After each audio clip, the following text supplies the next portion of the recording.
সমালোচকেরা প্রায়ই বলেন Allison Brooks এমন ভবন তৈরি করেন যেগুলো কথা বলার আগে চিন্তা করে। অ্যালিসন ব্রুকস একজন কানাডিয়ান ব্রিটিশ স্থপতি। জন্ম কানাডার অন্টারিও প্রদেশে। সালটা ছিল 1962।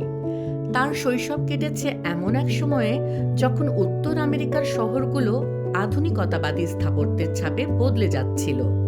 কংক্রিট, কাঁচ আর সোজা রেখার মধ্য দিয়ে গড়ে উঠছিল নতুন নগর জীবন।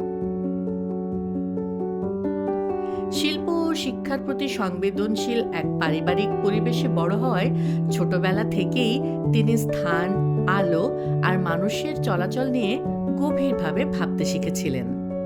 তিনি পড়াশোনা করেন ইউনিভার্সিটি অব ওয়াটারলুতে, যা তত্ত্ব ও বাস্তব চর্চার মেলবন্ধনের জন্য বিখ্যাত।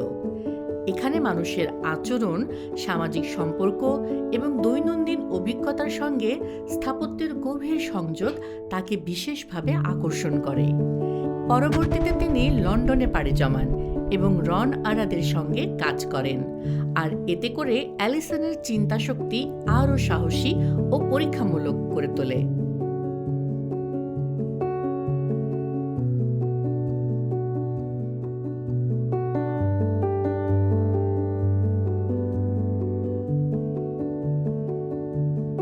ফর্ম নিয়ে নির্ভীক অনুসন্ধান, কিন্তু ব্যবহারকারী মানুষের প্রতি দায়িত্ব, এই দ্বৈত চর্চায় ধীরে ধীরে তার নিজস্ব ভাষা তৈরি করে।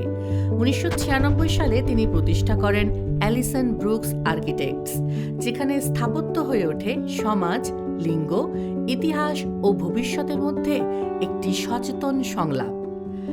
দ্য স্মাইল প্রকল্পে অ্যালিসন ব্রুকস দেখিয়েছেন স্থাপত্য কিভাবে আনন্দের মাধ্যম হতে পারে। সম্পূর্ণ কাঠ দিয়ে নির্মিত এই কাঠামোটি একই সঙ্গে ভাস্কর্য ও স্থান।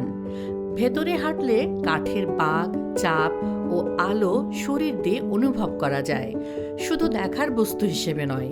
এটি মূলত তৈরি হয়েছে অনুভব করার জন্য, যেখানে স্ট্রাকচার নিজেই হয়ে ওঠে নান্দনিকতার ভাষা।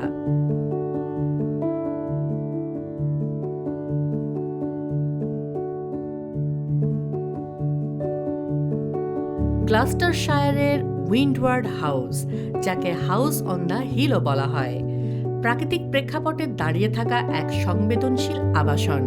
এখানে আধুনিক জীবনযাপন প্রকৃতির সঙ্গে সংঘর্ষে যায় না, বরং নিঃশব্দে মিশে যায়। আলো, বাতাস আর ভূমির সঙ্গে ভবনটির সম্পর্ক এতটাই সূক্ষ্ম যে এটি যেন ল্যান্ডস্কেপেরই একটি অংশ।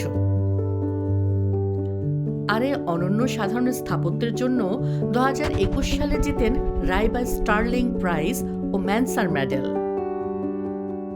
অক্সফোর্ড বিশ্ববিদ্যালয়ের এক্সটোর কলেজ কোহেন কোয়াড্রাঙ্গল ছিল একটি কঠিন চ্যালেঞ্জ। শতাব্দী প্রাচীন স্থাপত্য ঐতিহ্যর মাঝে নতুন ভবন নির্মাণ মানেই প্রশ্নের মুখে পড়া। কিন্তু অ্যালিসন এখানে অনুকরণ করেননি, তিনি ইতিহাসকে পুনর্পাঠ করেছেন। আধুনিক নকশার মধ্যেও তিনি ধরে রেখেছেন অক্সফোর্ডের সামাজিক ও একাডেমিক নির্যাস, যেখানে শিক্ষার্থীদের মিলন, আলাপ আর দৈনন্দিন জীবনই হয়ে উঠেছে নকশার কেন্দ্রবিন্দু। অ্যালিসনকে ঘিরে সমালোচনাও আছে। কেউ বলেন তার কাজ কখনো কখনো অতিরিক্ত বুদ্ধিবৃত্তিক, সব প্রেক্ষাপটে সহজে ধরা দেয় না।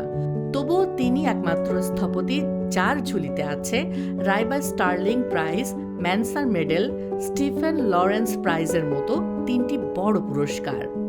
আজ তিনি কাজ করছেন বড় বড় নগর আবাসন, শিক্ষা প্রতিষ্ঠান ও জলবায়ু সচেতন নগরের নকশা নিয়ে। ভবিষ্যতের দিকে তাকিয়ে তার লক্ষ্য স্পষ্ট।